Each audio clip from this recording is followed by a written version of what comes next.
क्या है ये जोशीमठ का भयानक रूप और क्या सच में जोशीमठ धंसता चला जा रहा है और इन कारणों की वजह क्या हो सकती है।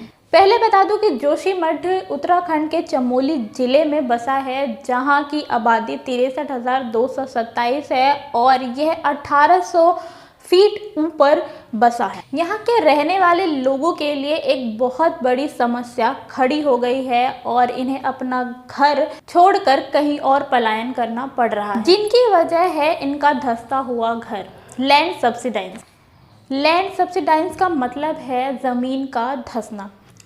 जोशीमठ के सभी घरों में इन दरारों को साफ देखा जा सकता है और इन दरारों की वजह से उनके घर का धंसना भी। क्रैक्स की वजह बड़ी नहीं है, बल्कि इन घरों का ढह जाना बड़ी वजह है, जिसकी वजह से कई जानें भी जा सकती है। इसलिए सरकार ने इन सभी लोगों को एक सुरक्षित जगह पहुंचाने का कार्य शुरू कर दिया है।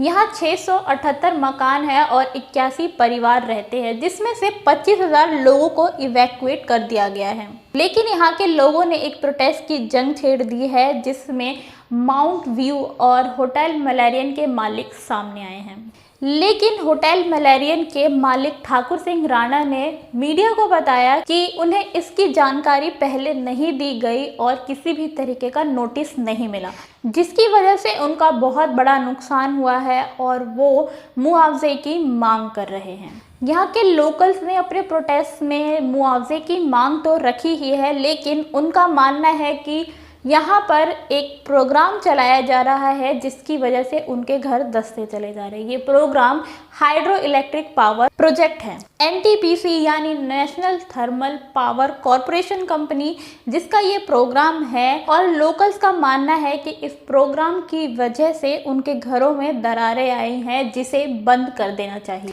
हाइड्रो इलेक्ट्रिक प्रोग्राम एक बेहतरीन इलेक्ट्रिसिटी प्रोड्यूस करने के लिए बनाई जा रही है। अक्सर इन प्रोग्राम्स में विस्फोट किए जाते हैं ताकि एक टनल बनाया जा सके। इस टनल में टीबीएम मशीन का भी इस्तेमाल होता है।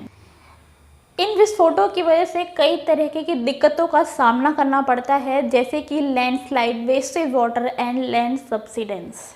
लैंड सब्सिडाइज अक्सर तब होता है जब ज़मीन के नीचे स्थिर पानी का बहाव होने लगे, जिसकी वजह से जो छोटे कण या पत्थर होते हैं वो नीचे आने लगते हैं और सबसे ऊपरी ज़मीन धंसने लगती है। एनटीपीसी ने लोगों को अपना जवाब देते हुए कहा कि यह प्रोग्राम जोशीमठ के 1.2 किलोमीटर की दूरी पर और 1 किलोमीटर नीचे की जमीन में चल रहा है। एनटीपीसी ने हाइड्रो इलेक्ट्रिक पावर प्रोजेक्ट को इस लैंड सब्सिडाइज का जिम्मेदार नहीं माना है। यह प्रोग्राम 2006 में शुरू हुआ था और अब तक 6 किलोमीटर तक बन चुका है, जहां इसे 8 किलोमीटर बनाना है। कई ऑफिशियल्स इस लैंड सब्सिडाइज की वजह हाइड्रो इलेक्ट्रिक पावर प्रोजेक्ट को नहीं मान रही हैं और इन बातों से साफ इनकार कर दिया गया है। लेकिन इस लैंड सब्सिडाइज की वजह और भी कई चीज़ें हो सकती हैं। पहला तो ये प्रोजेक्ट, दूसरा क्लाइमेट चेंज और तीसरा 4 धाम परियोजना।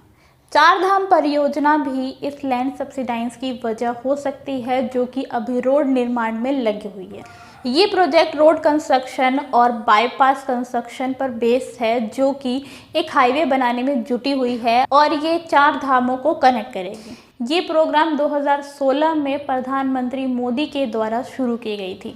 ये प्रोजेक्ट यमुनोत्री से शुरू होकर माना तक खत्म होती है, जो कि जोशीमठ के बेहद करीब है। इस हाईवे का निर्माण लगभग पूरा होने ही वाला है, जहां जोशीमठ का अभी काम अंडर कंस्ट्रक्शन है। इस हाईवे को भी बनाने के लिए कई तरह के ब्लास्ट किए जाते हैं और एक रोड को टनल के द्वारा निकाला जाता है।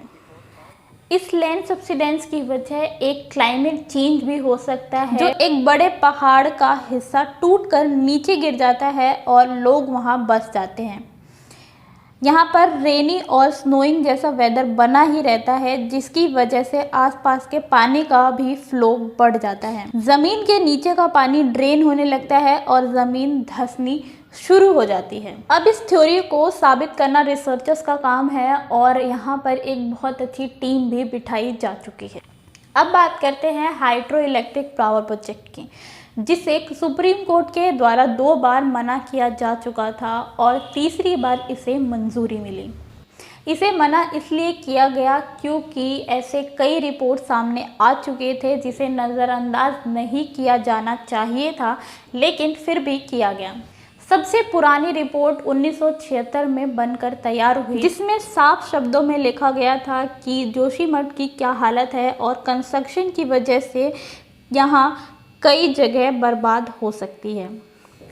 रिसेंटली मिड 22 में भी एक रिपोर्ट सामने आई थी जिसके अंदर यहाँ पे कई घरों में दरारें देखी जा सकती। और भी ऐसे कई रिपोर्ट्स थे जिन्हें आप स्क्रीन पर देख सकते हैं और यहाँ रिपोर्ट्स में और भी बहुत कुछ मेंशन है जहाँ पर लैंड सब्सिडाइज का भी जिक्र है कि एक दिन ये ज़मीन धंस सकती है। अब सरकारों का इस पर क्या फैसला है? उत्तराखंड सरकार ने 5,000 से 1.5 लाख तक का मुआवजा लोकल्स के लिए बढ़ा दिया है, लेकिन लोग अब भी 5 लाख की डिमांड कर रहे हैं। आखिरकार इन सरकारों ने इन रिपोर्ट्स को इग्नोर कर और यहाँ पर कई सारे प्रोजेक्ट्स को मंजूरी दी, जिसकी वजह से लोकल्स को ये दिन देखने पड़ रहे हैं। अब ये बात रही प्रॉब्लम्स की, लेकिन इसका सॉल्यूशन क्या हो सकता है? इस लैंड सब्सिडाइज को अब हम पलट तो सकते नहीं है क्योंकि इसकी ज़मीन जो है वो धंस चुकी है और इसे ऊपर लाना नामुमकिन है। लेकिन ऐसा किसी और उत्तराखंड के क्षेत्र के साथ ना हो, इसका ध्यान हमें ज़रूर रखना चाहिए। खासकर किसी भी प्रोजेक्ट को मंजूरी देने से पहले उसकी एक अच्छी रिपोर्ट तैयार करना और एक अच्छी टीम उस पर बिठाना ज़रूरी है। जो जोशीमठ के लोगों के साथ हुआ, ये उन अधिकारियों की भी गलती है जिन्होंने इन सभी रिपोर्ट्स को सही से परखा नहीं और यहाँ के होटल्स को बनने की मंजूरी दी।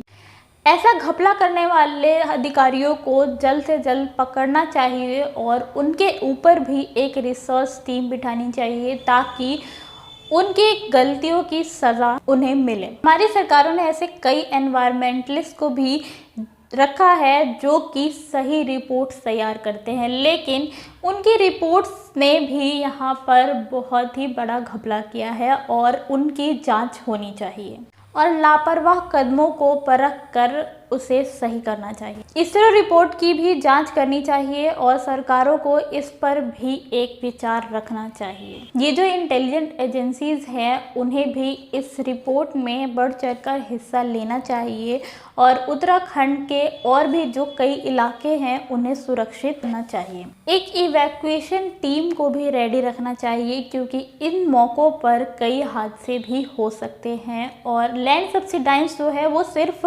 जोशीमठ के इलाके में ही नहीं बल्कि और भी आसपास के इलाकों में ऐसी दरारें देखने को मिल रही हैं। लोकल्स की डिमांड 5 लाख भी कम है क्योंकि वहाँ लोगों ने अपना घर बनाया था जहाँ पर उन्होंने अपनी पूंजी जमा कर उन घरों को खरीदा और होम टैक्स में लगाया। कई मीडिया रिपोर्ट्स तो ये भी मानती है कि वहाँ की आबादी बढ़ने की वजह से लैंड सब्सिडाइज भी एक कारण हो सकता है क्योंकि यहाँ पर जो आबादी थी वो पहले बहुत कम थी और धीरे धीरे कर यहाँ पर टूरिस्ट का आना बढ़ गया और इन टूरिस्ट की वजह से कई सारे होटल्स भी बनाए गए जो कि ये शहर भार नहीं सह पाया।